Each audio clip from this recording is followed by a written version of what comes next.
hit गाना गायकी के उनका हम भइने दीवाना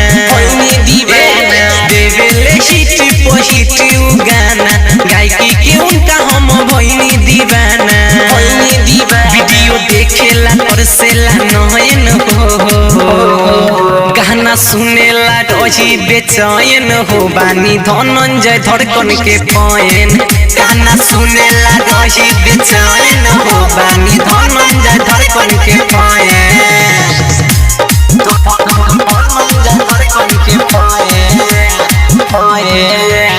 डीजे करण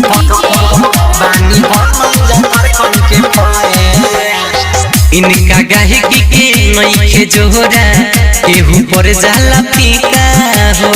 घूमेले हमारे धनंजय भैया माथे पकही के टीका हो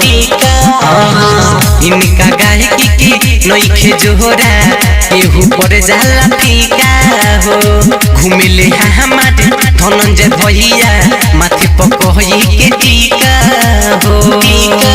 गाना सुनला बिना ना मिले चैन हो वीडियो देखेला तरसेला नयन हो बानी धनंजय धड़कन के पयन गाना सुनेला रही बेचैन हो बानी धनंजय धड़कन के पयन धनंजय धड़कन के पयन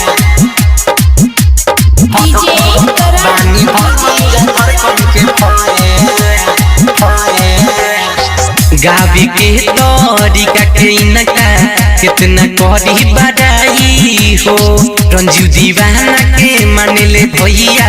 अपन छोट भाई हो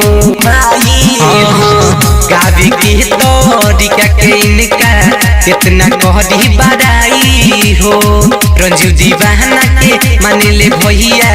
अपन छोट भाई हो विशाल यादव पंकज उदय हो